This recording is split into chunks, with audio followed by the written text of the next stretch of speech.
Bonjour à tous, voici les analyses et les opportunités pour la semaine prochaine qui sera du 24 au 28 août. Donc on va commencer par le point macro qui est plutôt chargé cette semaine. Je vous avais pourtant dit que les marchés étaient au ralenti, même en vacances. Ça n'a pas duré longtemps. Donc dans ce point macro, on va commencer par le calendrier économique comme d'habitude. C'est toujours intéressant de voir s'il y a des chiffres qui risquent de créer de la volatilité. Ensuite, je pense qu'on l'a tous constaté, on parle quand même beaucoup moins de l'IA et bien plus de la dette. Alors, ça ne concerne pas que la France. Les États-Unis et le Japon sont également dans des situations compliquées.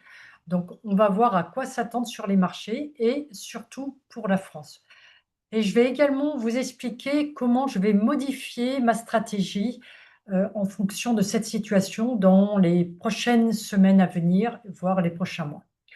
Donc ensuite, on va parler aussi des cryptos. Comme vous avez vu, les cryptos ont complètement explosé. On n'y croyait plus vraiment. C'était un peu la belle endormie. Et pourtant, le réveil a été soudain et brutal. Donc là aussi, on va voir les raisons de ce réveil et surtout, on va voir si c'est durable et s'il y a une possibilité qui reteste au moins ce record historique à 125 000 et peut-être nous faire un nouveau record. Et puis, on terminera ce point macro avec une vue d'ensemble des différents marchés. L'idée, c'est de voir s'il y a toujours une rotation entre les secteurs et les différents actifs et d'être le mieux positionné possible. On commence avec le calendrier économique. Et comme vous pouvez le constater, je n'ai rien souligné parce qu'il n'y a pas grand-chose qui va vraiment créer de la volatilité cette semaine. Alors, il y a un petit peu ici, si vous tradez par exemple l'euro-dollar avec ce chiffre sur l'Allemagne, l'IFO, où on voit que l'Allemagne a une amélioration de son climat des affaires, a priori, puisque c'est prévu. Et ce qui va vraiment nous intéresser, nous, ici, ça va être le PIB pour la France. Donc, ce qui était le précédent et ce qui est prévu. Alors, au niveau trimestriel, donc c'est pour le deuxième trimestre, attention, c'est important de le noter, on n'aura pas de grosses différences. Par contre, déjà, au niveau annuel, on a une perte a priori de 0,2%. Et donc ça, c'est mon avis. Je pense qu'au troisième trimestre, ça va empirer avec le coût de la sécheresse et des incendies. Et donc, ce n'est pas un climat extrêmement optimiste pour les marchés français. Donc, et ça, on va le voir dans le reste du point macro. Donc, la dette qui inquiète les institutionnels, comme je viens de dire, donc on a le PIB qui est déjà un premier signe. Et il n'y a pas que la France, hein. Ça se voit sur les obligations d'État des pays. Donc ici, c'est un tableau qui fait de juin 2007 à août 2026, donc à peu près sur 20 ans. Et les augmentations des taux, donc pour les obligations à 5 ans, à 10 ans, 20 ans et 30 ans. La situation est assez terrible actuellement sur le Japon. Pour les États-Unis, c'est aussi assez critique et la France en numéro 4 également suit de pas loin. Alors c'est pour ça qu'on a vu des titres cette semaine, notamment là je l'ai pris sur les Échos, où on a parlé beaucoup de la dette. C'est maintenant un sujet, on parle beaucoup moins de l'IA, mais je pense qu'on va parler de plus en plus de la dette, notamment en France, puisqu'il va y avoir la discussion du nouveau budget.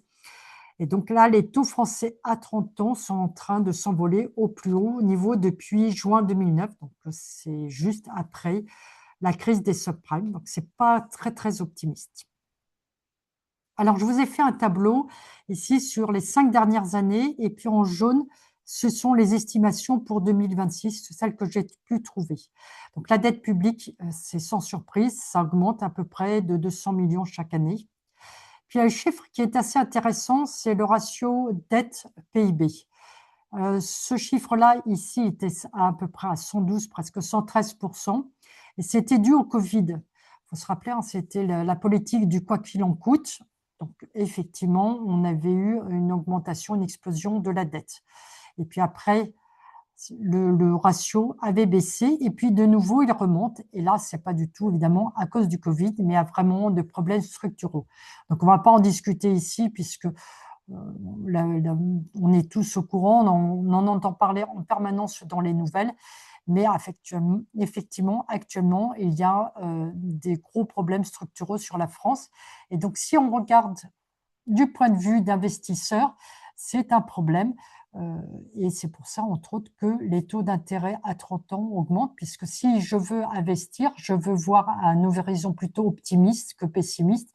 Et donc, si on veut me motiver quand même à investir, eh bien, il me faut un rendement meilleur sur mes obligations. Donc, c'est pour ça qu'il y a une augmentation des taux.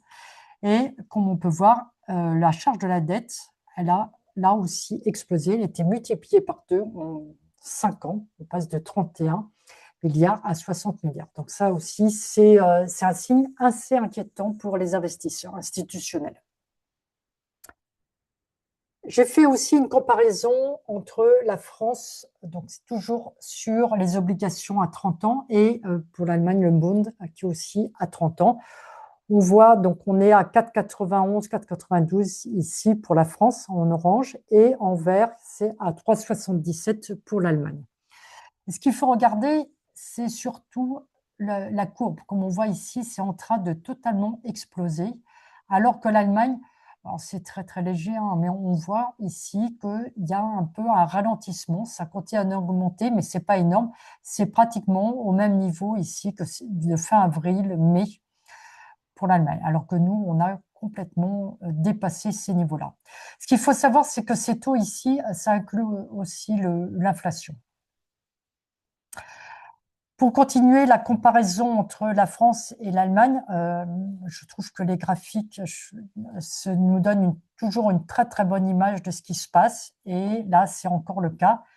Donc, je vous ai comparé les deux indices, le CAC 40 et le DAX pour l'Allemagne. Alors ici, comme vous savez, en jaune, ce sont les records historiques. C'est comme ça que je les marque. Et ce record historique ici date de février 2026. Pour l'Allemagne, on le retrouve ici, pareil, le record historique. Et la France était arrivée finalement en juillet à dépasser ce niveau. Et puis ça durait à peine une semaine et il est reparti à l'intérieur. Alors que l'Allemagne, elle est arrivée à le dépasser. Elle a eu du mal après à le maintenir. Mais de nouveau, elle a repassé, c'était en juillet, et elle s'y maintient, et elle se maintient même au niveau donc, de ce record historique de juillet. Donc on voit bien que la situation économique de l'Allemagne est quand même bien meilleure que celle de la France. Alors tout ça pour dire, comme j'ai dit en introduction, ma stratégie est en train de changer. Ça veut dire que on va regarder bien évidemment toutes les actions intéressantes du CAC, du SBF 120. Mais je ne vais pas vous dire c'est de l'investissement. Ça va être essentiellement du trading. Ça va être des opportunités qui vont être peut-être pour une semaine, 2 semaines, 3 semaines, pas tellement plus. Et puis ça, c'est à vous de me le mettre en commentaire. Je peux vous montrer aussi des opportunités. Là aussi, ça sera que du trading à la vente. C'est des opportunités aussi d'une semaine, 2 semaines, 3 semaines, pas tellement plus. Alors, il ne faut pas avoir peur du trading, ça peut tout de suite, on voit ça comme quelque chose d'extrêmement volatile. Non, c'est en fait compte de l'investissement à court terme. La différence, c'est qu'il y a toujours un stop loss, donc on prend immédiatement sa perte. Et la deuxième chose, c'est un peu comme du lait sur le feu, ça se surveille un trade. Donc, mais ça va parce que sur les actions, comme je regarde en hebdomadaire, ça veut dire que je regarde une fois par semaine, pas plus. Par contre, pour tout ce qui est le stock 600, on aura plus d'opportunités. Pas tellement d'investissement puisqu'on est actuellement sur des records historiques, donc les opportunités ne sont pas énormes. Les meilleures opportunités, hein, tout le monde le sait, c'est au moment où on a une crise et au moment où le marché redémarre. À ce moment-là, effectivement, on a des opportunités extrêmement intéressantes puisqu'on va en général remonter tout ce qu'on a perdu. Donc, il y a des opportunités sur plusieurs années. Là, c'est des opportunités qui sont plusieurs semaines, quelquefois quelques mois, mais pas tellement plus. Donc c'est vraiment très important de comprendre dans quel environnement on est. L'autre nouvelle, c'est pas encore trop sorti, hein, cette semaine, mais ça va totalement exploser dans les nouvelles et sur tous les réseaux sociaux, parce qu'on va voir de nouveau tous, les influenceurs qui sont en train de se réveiller sur les cryptos. Elles ont complètement explosé cette semaine. Donc on va essayer de comprendre les raisons et de voir si c'est durable ou non.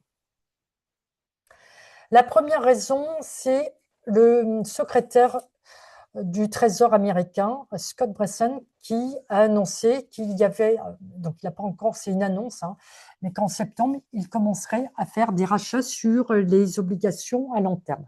Alors la conséquence, ça a été une baisse de 0,1% sur les obligations à 30 ans. C'est pas mal, mais ce n'est pas énorme non plus. Mais surtout, l'impact qui a été important, c'est une baisse du dollar US. Et ça, c'est bon on l'avait déjà vu, pour les matières premières, mais également pour les cryptos. Donc là, de nouveau, ici, c'est les obligations à 30 ans pour la France en orange et en bleu pour les États-Unis. Donc toujours pareil, ça inclut l'inflation, mais on voit très bien que les États-Unis sont à 5,27, donc c'est extrêmement haut. Donc voilà un graphique pour le dollar US et on voit ici, c'est en hebdomadaire avec cette bougie. Eh bien, les marchés sont repartis à la baisse. La deuxième nouvelle qui est vraiment très importante pour les cryptos, qui ont vraiment aidé à ce que ça explose, c'est l'annonce faite par Donald Trump de pousser le Congrès à voter le Clarity Act. Alors, c'est quoi le Clarity Act? C'est de permettre une réglementation, un cadre vraiment légal clair, comme dit son nom, pour les institutions qui veulent acheter des cryptos. Et donc ça va aider vraiment beaucoup plus d'institutions américaines d'investissement et de convertir un certain nombre de leur budget en crypto. Et donc si c'est le cas, si c'est voté et adopté en septembre, comme voudrait Donald Trump, eh bien là, on risque d'avoir vraiment encore une augmentation de la hausse des cryptos.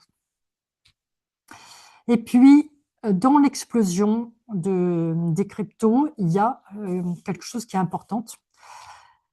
C'est la liquidation de 3 milliards de shorts, donc de gens qui étaient en short selling, qui étaient en vente sur les cryptos.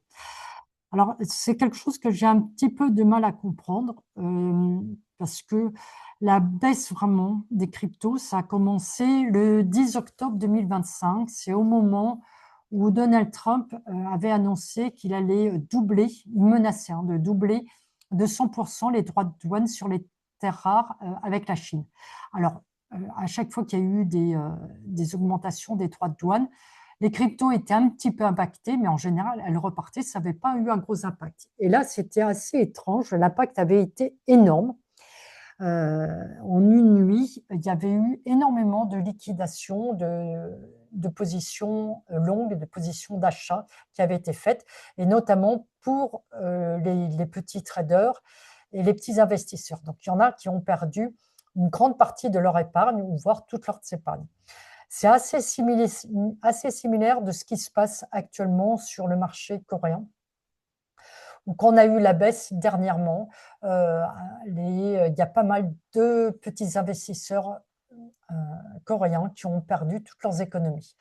Et donc ça, c'est pour ça qu'on a eu une baisse assez longue sur le Bitcoin, parce que il y a imaginons, je perds pratiquement toutes mes économies, je me dis, OK, les cryptos, c'est fini, c'est vraiment trop volatile, c'est vraiment trop dangereux. Donc, c'est un peu le raisonnement qui a été. Donc, il y avait beaucoup moins d'activité, ça se voyait dans le volume, je vous l'avais fait remarquer. Par contre, depuis au moins 2 mois, 3 mois, j'avais dessiné en jaune, on va le revoir d'ailleurs, une consolidation. Ça prouvait une chose. Un, que les cryptos, ce n'était pas fini, parce que sinon, on serait arrivé à zéro. Donc ça, c'était déjà bien une confirmation. Et deuxième chose, c'est que le marché était en attente. Alors, soit il pouvait continuer sa baisse, soit il pouvait partir à la hausse. Mais le fait qu'il consolide, c'est exactement assez similaire à ce que je regarde, par exemple, sur Hermès. Ce genre de consolidation, il faut vraiment les surveiller. Et on ne prend pas des positions à la baisse. Alors, 3 milliards, c'est assez illogique, je ne comprends pas. Donc, le problème, c'est quand vous prenez, par exemple, des positions comme ça à la baisse, eh bien, il va falloir d'autres vendeurs pour pouvoir être profitable. Là, ça n'a pas été le cas. Il y a eu énormément d'achats. Du coup, ils ont été obligés de liquider et cette liquidation a encore rajouté de l'huile sur le feu et a augmenté donc la puissance de ce mouvement haussier. Donc ça a été temporaire, hein, ça ne va pas avoir d'impact de plus, mais par contre, le fait que le dollar US baisse, plus si on a une adoption du Clarity Act, on devrait avoir une continuation absolument sur les cryptos. Et puis, là aussi, on va avoir de nouveaux pronostics.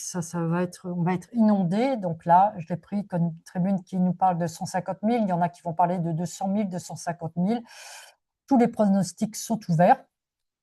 Peut-être qu'on va avoir de nouveau Michael Saylor qui va nous reparler de 1 million ou plus. Mais bon. Mais ce qui est sûr, c'est qu'on va avoir de nouveau tous les influenceurs crypto qui étaient complètement endormis, dont on avait perdu les nouvelles, qui vont de nouveau refaire surface et on va être absolument inondé de ce genre de nouvelles. Mais bon, nous, comme d'habitude, on regarde les graphes, on reste la tête froide et on suit au fur et à mesure. Et la dernière partie, on va voir la vue d'ensemble des marchés. On va regarder quels sont les secteurs qui ont le plus bougé et les groupes d'actifs. On commence avec le SP500. Et là, on a une confirmation, hein, bien que pour le moment, l'AI, c'est plus du tout le sujet d'actualité. Donc, je sais qu'il y en a qui continuent à en parler, mais je vous invite pas à y investir. Pour le moment, c'est pas du tout intéressant. Hein, on le voit avec une baisse sur Nvidia, sur Microsoft, etc. Alors, le marché qui a bougé, eh bien, c'est la santé. Alors, je parle juste du SP500, pas pour la France. Et puis l'autre marché qui a eu de belles performances, c'est l'énergie et notamment avec le pétrole. Pour le stock 600, on voit, c'est la finance. Le secteur financier avait eu de belles performances là, depuis plusieurs mois. Là, il prend un petit peu du plomb dans l'aile. Bon, c'est pas énorme, hein. HSBC qui a moins 0,6%, c'est pas énorme. Le pire, on va voir après pour le CAC, c'est Société Générale, moins 8%. Donc, on a une baisse, ce n'est pas non plus extrêmement significatif, mais on a un ralentissement sur la finance. Et puis là, le technologie de la santé, ça a bien redémarré. Alors, qu'est-ce que c'est technologie de la santé? C'est tout ce qui est technologie, équipement et solutions pour le secteur médical. Et l'autre secteur qui a très bien marché, c'est tout ce qui est minéraux énergétiques, donc notamment Shell, BP et Total, donc avec le pétrole, qui a eu une légère hausse cette semaine. Pour le CAC, alors là, comme je l'ai dit, on est beaucoup plus dans le rouge, hein, à peu près tous les secteurs. C'est pour ça que je change de stratégie, que je ne suis pas très optimiste. Donc, il n'y a pas grand-chose à dire. On voit même ST Microelectronics qui part moins 8%. Donc, voilà. Donc, c'est toujours intéressant de voir exactement comment sont les marchés et de s'adapter, d'être extrêmement flexible. Il y a toujours des opportunités, mais les opportunités, on les traite différemment. Pour les différents groupes d'actifs, on voit les indices ont baissé, à peu près tous. Pour l'euro-dollar, à peu près toutes les monnaies ont légèrement augmenté, et c'est le dollar US, comme on l'a dit, qui est en train de baisser. Les métaux, ça fait faire maintenant 3 semaines qu'on en parle et qu'on en a profité notamment sur l'or. Et puis j'en avais parlé aussi j'avais fait un post il y a plusieurs semaines sur l'argent qui avait cassé son range, sa consolidation. Donc voilà, ça c'est très très bien parti. on en profite. Et puis, avec la baisse du dollar US, comme je l'ai dit, ça contribue à une hausse pour les matières premières. Donc, on le voit pour l'énergie. Et puis après, bah, le café, cacao, soja, maïs, etc. Et puis là, c'est juste pour le plaisir des yeux. Ça faisait très longtemps que je ne l'avais pas sorti. C'est la carte pour toutes les cryptos avec un superbe vert très irlandais. Donc voilà, avec plus 22% pour le Bitcoin, 26% pour Ethereum, etc. Même XRP qui a pratiquement 40%, donc c'est magnifique. Et là aussi, on va en profiter. Donc, c'est ce qui est très intéressant aussi dans les stratégies. Je parlais tout à l'heure des actions. C'est comme j'ai plusieurs casquettes, trader, investisseur, mais je suis aussi, comme vous avez vu, sur pas mal de groupes d'actifs. Quand il y a quelque chose qui ne marche pas trop, donc par exemple les actions du CAC, je peux toujours me rabattre sur autre chose. Donc actuellement, comme vous l'avez vu, j'étais sur l'or. Maintenant, je suis aussi sur les cryptos, parce que ça m'intéresse et que c'est en train de redémarrer. Il y a toujours quelque chose, c'est pour ça que je regarde la rotation du capital, il y a toujours quelque chose qui est en train de fonctionner. Donc il suffit de regarder, et les cartes thermiques, ça c'est magnifique parce qu'on peut voir vraiment visuellement où sont les rotations.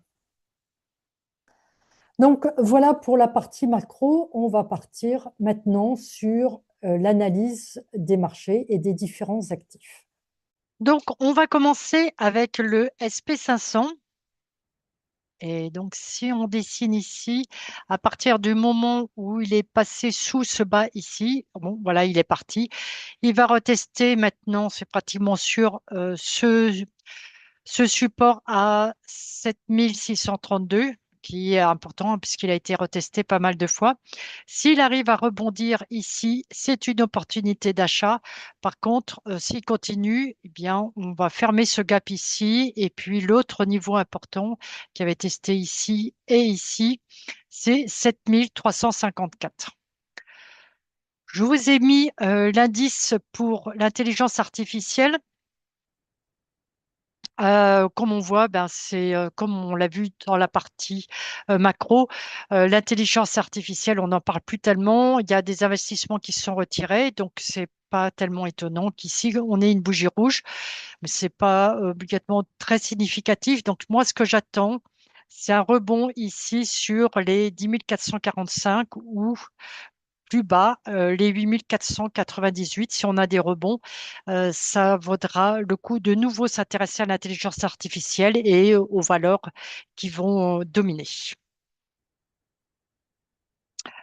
Alors, je vous ai mis ici, peut-être que vous le connaissez, c'est le VIX, c'est ce qu'on appelle aussi l'indicateur de la peur. C'est basé uniquement sur le SP500 et sur les options et ça permet de voir ce que pensent les investisseurs actuellement du climat actuel. Et en général, quand le marché baisse, eh bien souvent le VIX augmente, donc la peur augmente. Et c'est pas le cas. Là, c'est en hebdomadaire, c'est pas le cas. Ce qui prouve bien que là, on est juste dans une correction assez ordinaire et qu'il n'y a pas d'inquiétude. C'est pas une bulle qui éclate, c'est juste une correction. Maintenant, pour l'Eurostock. Bien, l'Eurostock se maintient au-dessus ici des 6462, qui était un ancien record historique qui datait du 6 juillet. Donc, c'est tout bon. Tant qu'il se maintient au-dessus de ce niveau-là, eh bien, il devrait repartir à la hausse. Par contre, s'il clôture dessous, eh bien, on pourrait partir retester les 6209. Pour le DAX, c'est un peu similaire, sauf il rebondit mieux. L'Eurostock, il était vraiment sur la ligne de support. Ici, on est un peu au-dessus, donc c'est plutôt plus positif. Donc on va voir s'il reste toujours au-dessus des 26 064, on pourrait repartir plus haut. Par contre, une clôture dessous nous entraînerait au minimum à retester les 25 641, voire plus bas.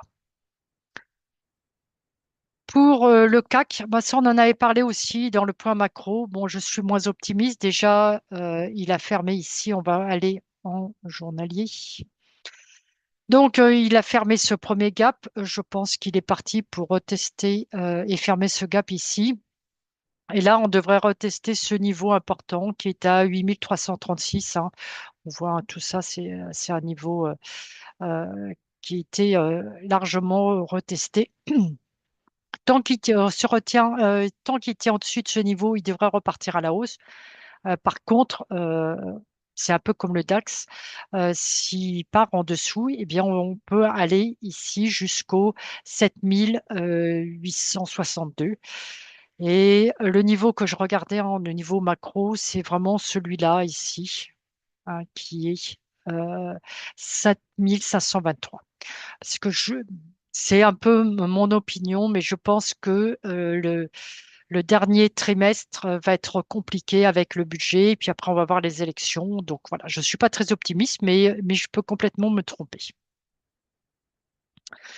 Maintenant, on va passer à l'or. Alors l'or, ça va très très bien. Ici, cette belle bougie verte, cette date de mercredi, ça nous a donné une nouvelle opportunité.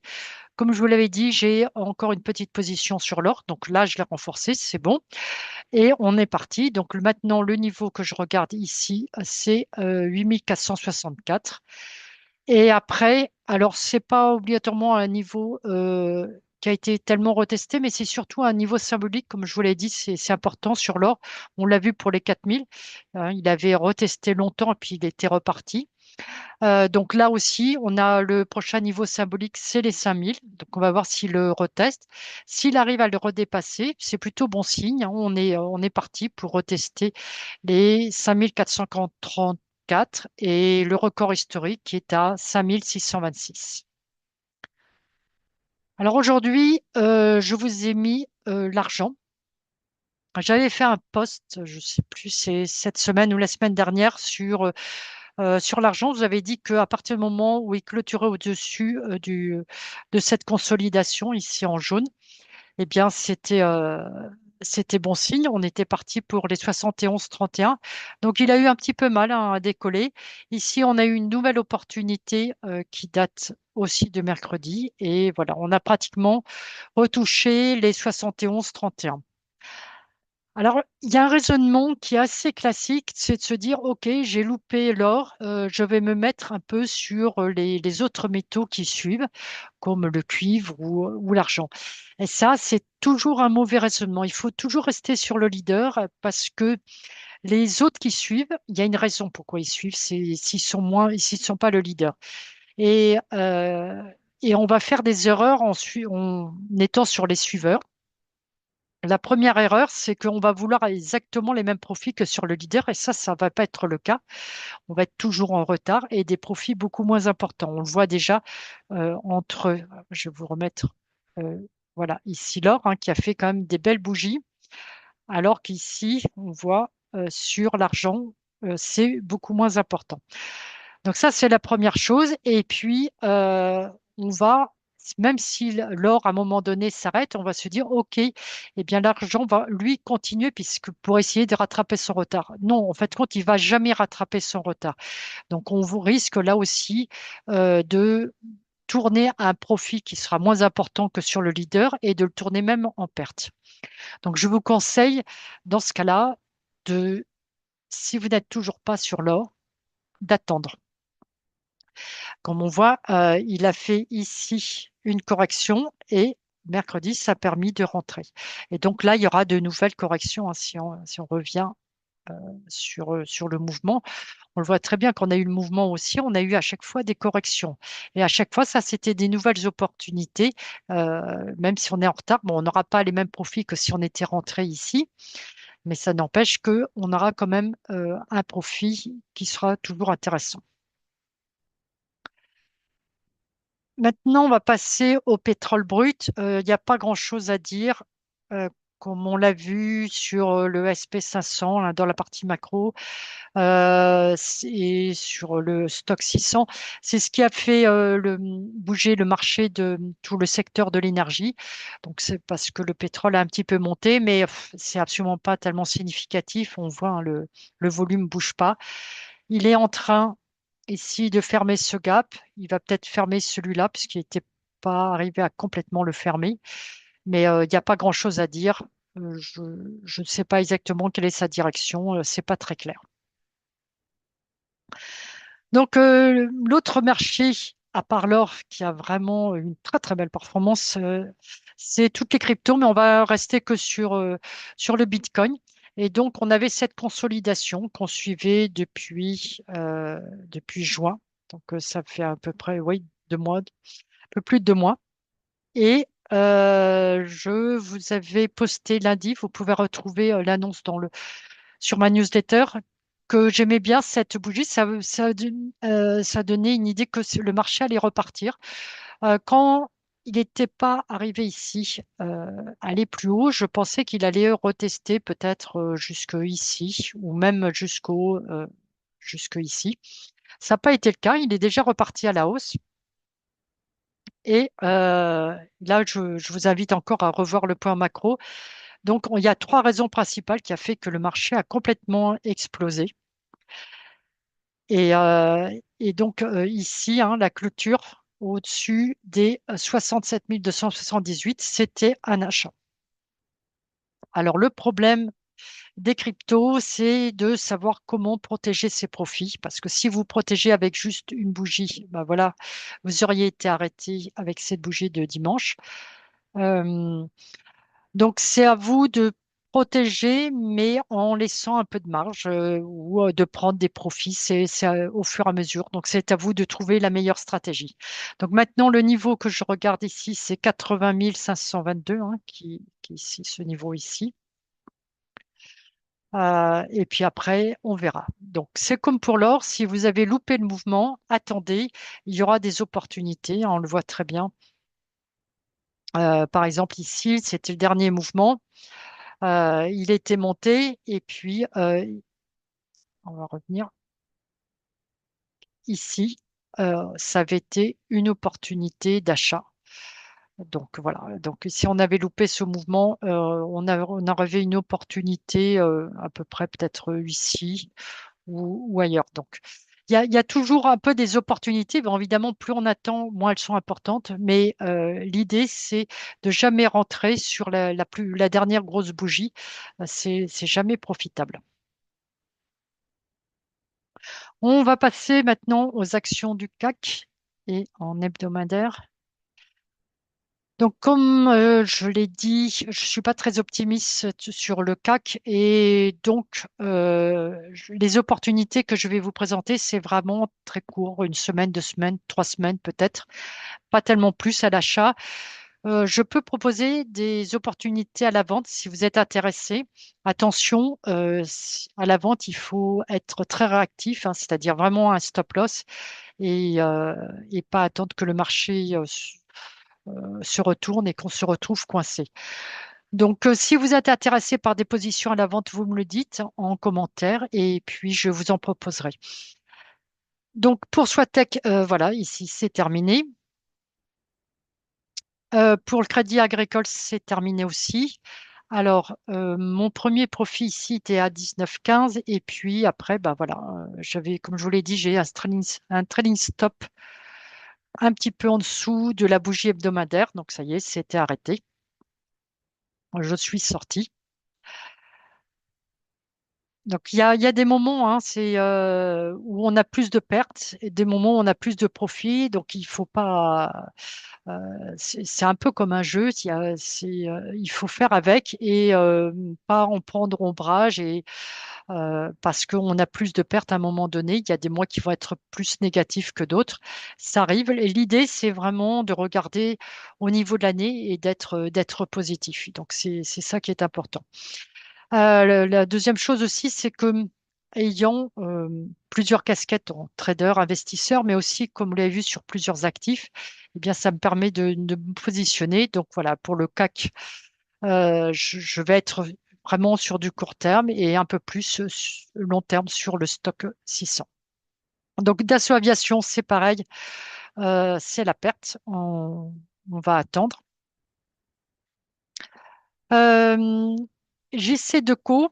Alors, si le stop loss, c'est pareil, c'est en dessous d'une bougie, eh bien, vous êtes sorti. Sinon, si vous l'avez mis par exemple ici, Je vous propose là vraiment de mettre votre stop loss vraiment dessous.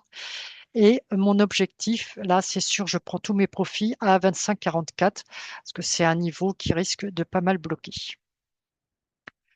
Pour Publicis, ça continue à progresser, mais là aussi, hein, je bouge mon stop loss. Alors peut-être laisser un peu plus de marge quand même, pas directement sous cette petite bougie, mais plus ici. Et puis mon objectif est le record historique à 108,53. Hermès, il est toujours dans cette consolidation. Donc les consolidations comme ça, c'est vraiment, vraiment très important de les repérer et de les surveiller. Ça veut dire, un, que la baisse est terminée et cette consolidation, elle date déjà ben voilà, de mars, mi-mars 2026. Donc ça commence à faire assez long, presque 6 mois. Et donc le marché ne baisse pas, mais il ne monte pas non plus. Donc on n'a aucune idée véritablement s'il va continuer à baisser ou pas. Donc on attend qu'il sorte de cette consolidation, de ce range. J'ai toute une vidéo où je vous dis comment trader les ranges. Vous pouvez la retrouver dans la description. Et donc là, on attend. Donc si on a une clôture au-dessus des 1788, c'est un achat. Si on a une clôture, c'est en hebdomadaire sous les 1529, eh bien, on pourrait avoir un petit short jusqu'à 1420. Puis après, on verra pour la suite. Dassault Systèmes, il continue à progresser. Là aussi, le fait qu'ils rebondissent ici sur, c'était un triangle là, là c'était une résistance qui est devenue support. C'était bon signe. Maintenant, le niveau qui, je pense, va bloquer, ça va être 23,03. De toute façon, pour le moment, ce n'est pas un achat. Comme on voit, hein, l'action est terriblement baissière. Donc, je voudrais au moins une correction et de voir comment elle se comporte dans cette correction pour imaginer un achat. Alors, Essilor, eh bien, je dois avouer, hein, à chaque fois, j'étais extrêmement pessimiste, mais là, je commence à changer d'avis. Comme on dit, il n'y a que les imbéciles qui ne changent pas d'avis, donc je vais essayer de ne pas être trop imbécile. Et pour moi, le niveau qui était vraiment le plus intéressant, c'était ici, 133,60, hein, on voit ici, hein, ici. Et puis ce niveau-là, c'est celui qui nous avait amené tout ce mouvement ici. Donc c'était vraiment un niveau important, mais pour le moment, c'est un peu comme sur Hermès, il est vraiment en train de consolider sur les 160,90. Il est même passé en dessous et est reclôturé au-dessus. Donc c'est une toute petite bougie verte. Mais pour le moment, ça sert de seuil, vraiment de support. Donc, on va voir. Donc, si on a une clôture au-dessus des 188, ça vaudrait le coup d'acheter. Et puis, par contre, ben après, si on a une clôture, par contre, sous les 160,90, on est parti sur les 133,60. Getlink, alors, c'est une action. Alors, faut se rappeler un peu l'histoire, hein. Ça date de 2007. C'était le fameux Eurotunnel. Euh, pour les plus anciens doivent s'en rappeler. Il y en a qui ont perdu pas mal d'argent parce que c'était quand même un magnifique projet. Mais l'action a été extrêmement baissière pendant des années, hein, comme on l'a vu.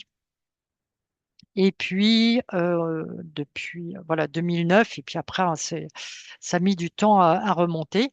Elle nous a fait un beau range. On avait déjà tradé le range ici, c'est déjà fait un profit. Et puis là, elle clôture au-dessus ici de ce haut-là, qui est à 19,06. On a en plus un peu de volume acheteur, hein, mais le volume acheteur domine. Donc, on ne va pas aller très loin. C'est une action, je dirais, je trouve pas tellement le terme, mais qui est un peu lourde, qui a du mal à vraiment à bouger, hein. On voit, elle fait vraiment des petits progrès. Donc là, ici, c'est vraiment un petit trade et avec pour objectif ici les 19,85. Une autre action que je regarde, c'est pas du tout un achat, mais c'est Interparfums. Elle est peut-être en train de changer de direction. Et si on a une clôture ici au-dessus de ce haut-là, qui est à 26,90 et surtout au-dessus des 27,71, elle passe en tendance haussière. Alors, ça ne veut pas dire que c'est obligatoirement un achat, on va attendre parce que c'est extrêmement baissier, mais ça veut dire qu'elle, c'est une action qui commence à rentrer dans la liste des opportunités. Et en plus, on a un joli volume acheteur, donc on va voir jusqu'où elle va aller.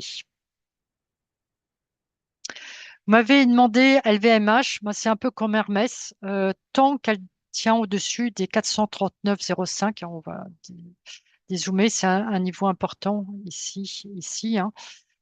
Tant qu'elle tient, bah, c'est plutôt bon signe. Alors on va pas trader la cassure au-dessus des 505 puisqu'on a vu ici qu'elle était repartie, donc ça suffit pas. Il va falloir au minimum ici les 565 qui est un niveau pivot, hein. Ici, ça avait permis de monter et ici, retest et reparti à la baisse.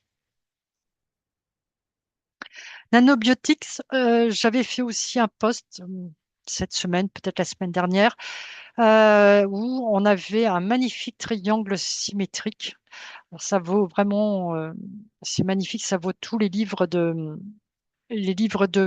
d'analyse technique, hein, c'est parfait. Alors, on va aller en journalier. Donc voilà, la cassure, ça donnait une opportunité. Elle est repartie à la baisse et puis là, donc elle se maintient. Donc elle clôture au-dessus de ce haut de la résistance. C'est plutôt bon signe. Bon, il n'y a pas beaucoup de volume, mais on a du volume ici. Alors je pense elle va retester ce gap-là et puis peut-être ici le record historique à 47,60. Safran, bah, c'est fini. Elle repasse ici sous son record historique, son ancien record historique, donc c'est terminé. Je vous avais parlé, je pense que la semaine dernière ou 2 semaines, sur Saint-Gobain. Ça, c'était une opportunité. Ben, là aussi, c'est fini. Alors, c'est à vous de voir. Soit vous prenez votre perte tout de suite, soit ben, vous mettez un stop-loss juste sous cette bougie-là. Mais c'est fini et on attendra une nouvelle opportunité à un autre moment. Vous m'avez demandé Eiffage. Alors, voilà, Eiffage. Elle est en tendance haussière. Et puis là, elle corrige. Et à chaque fois qu'elle monte, on a une baisse, hein. Et puis et la baisse est toujours un peu plus basse que le début de la correction. Donc c'est pareil, hein, voilà, on fait. Donc là, on est en train de retester pratiquement les 116 et les 113. Donc on va voir. Si elle rebondit, peut-être que c'est une opportunité d'achat.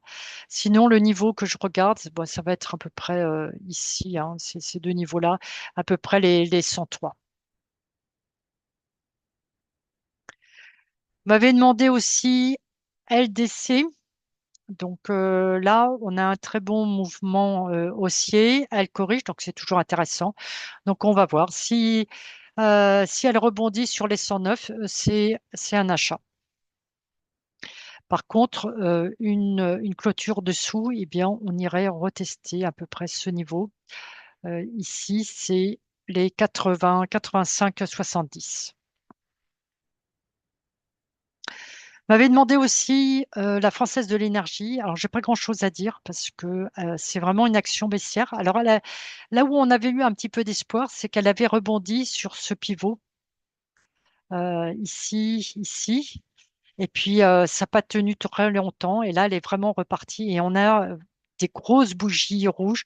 Donc, c'est vraiment, vraiment reparti à la baisse. Donc, c'est pas ces petites bougies qui sont positives, hein. Donc, pour le moment, elle bloque ici un peu sur ce niveau qui est 25,50. Mais si on a une clôture dessous et ce qui sera aussi sous cette ligne de tendance, eh bien, on est parti sur les 17,84. Et puis, comme je l'ai souligné ici, on a en plus un gros volume vendeur qui est encore confirmé. Donc, il y a rien de positif.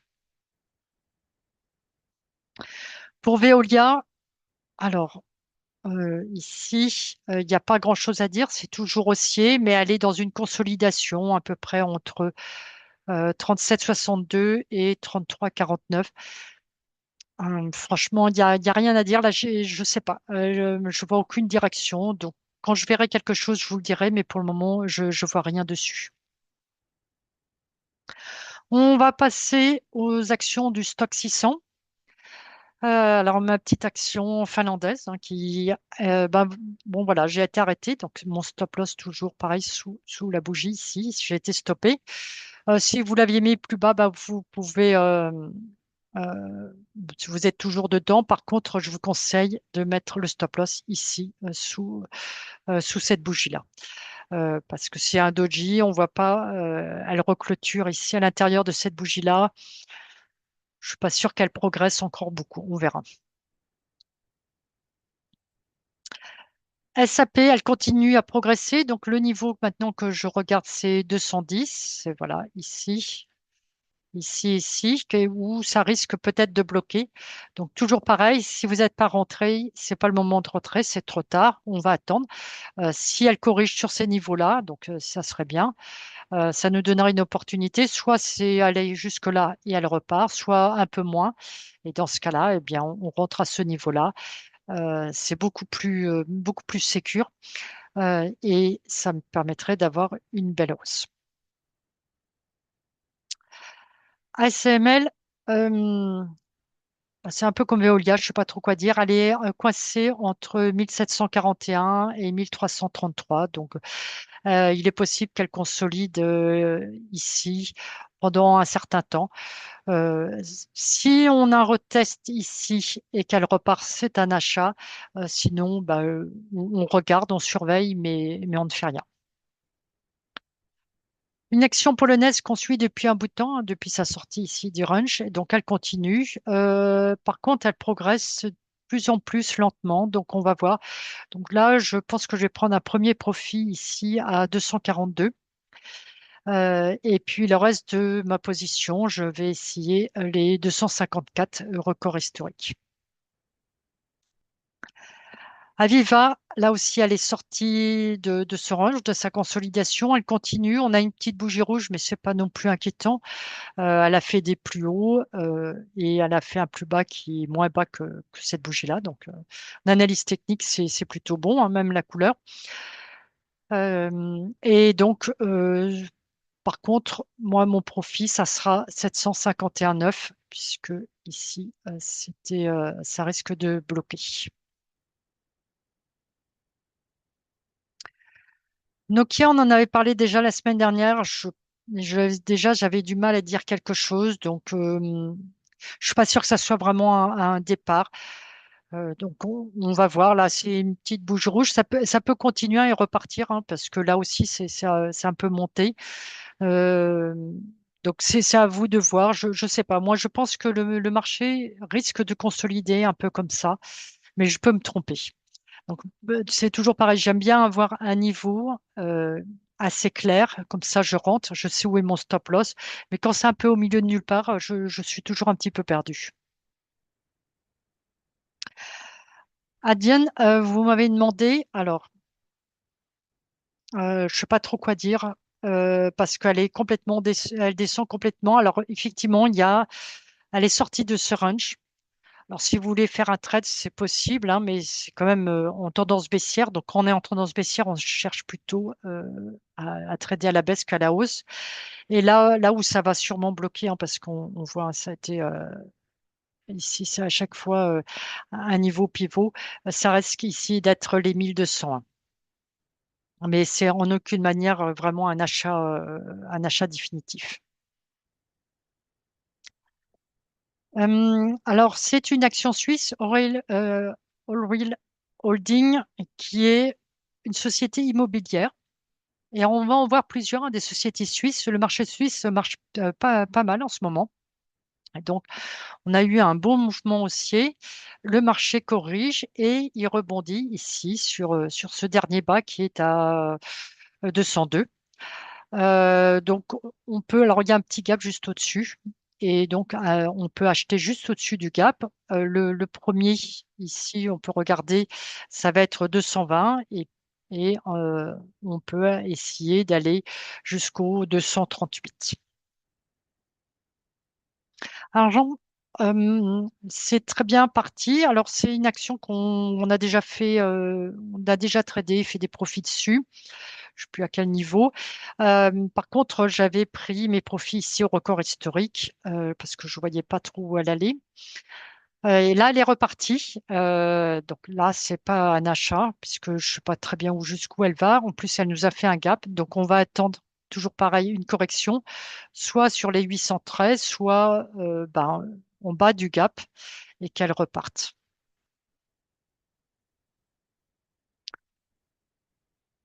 Une autre action intéressante, c'est Boliden. C'est une action suédoise et qui est dans tout ce qui est les minerais, donc l'or, l'argent, le cuivre et la métallurgie. Alors, on va dézoomer, hein, mais tout ce mouvement-là, eh bien, ça avait été tout le bull run sur l'or et l'argent. Et de nouveau, avec l'or et l'argent et un peu le cuivre, eh bien, ça y est, l'action redémarre. Donc, soit vous pouvez commencer à rentrer un tout petit peu ici, soit vous attendez une clôture au-dessus des 600 et il y aura un premier objectif autour des 727. Donc, cette action, ce qui est intéressant, c'est de la regarder en permanence avec l'or et l'argent, hein, surtout l'or, pour voir, hein, euh, puisqu'elle est vraiment assez corrélée avec ce marché-là.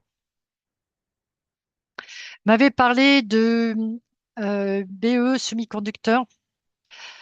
Bah voilà, elle a eu quand même une très grosse baisse. Là, on a encore une bougie. On a du volume vendeur. Pour le moment, je ne pense pas elle va vraiment monter. J'aimerais bien plutôt voir si elle rebondit ici sur les 182. Et peut-être que ça nous donnerait ici une opportunité d'achat. Pour la banque, la bourse allemande, la Deutsche Börse, bah, elle continue. Donc, mais maintenant, elle devrait aller retester le record historique à 294. On avait déjà fait des profits, hein, ici, on en avait parlé. C'est dans ma newsletter, ça doit dater de mars ou quelque chose comme ça. Alors ici, pour le plaisir des yeux, hein, quelquefois, il y a des très très belles opportunités. On avait déjà eu la Poste italienne, bien maintenant, c'est Hellenic Energy qui continue. Donc toujours pareil, on ne rentre pas maintenant, on attend une correction pour pouvoir y rentrer. Alors, une autre action suisse, c'est Geberit, je prononce sûrement mal. Et voilà, donc le marché était en tendance baissière et puis il était en tendance il était passé en tendance haussière et reparti.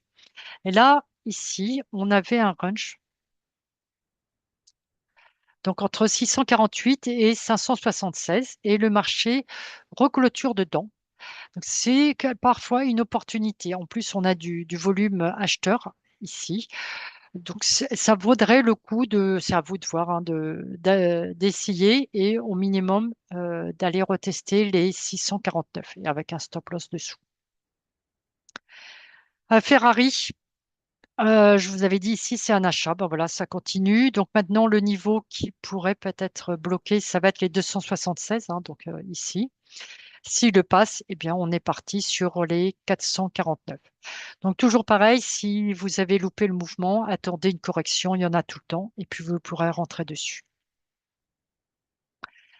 Et la dernière action, bah, encore une action suisse. Et sur l'immobilier, c'est Swiss Prime. Donc voilà, un très beau mouvement haussier, une correction, une petite correction, et elle rebondit ici sur son bas. Volume acheteur. Le volume acheteur domine, donc là c'est plutôt bien parti.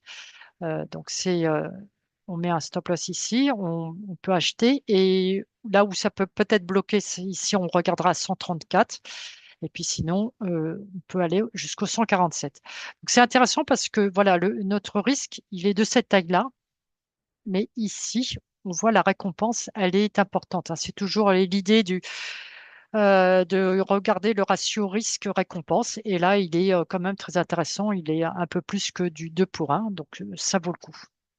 Donc, voilà pour les analyses.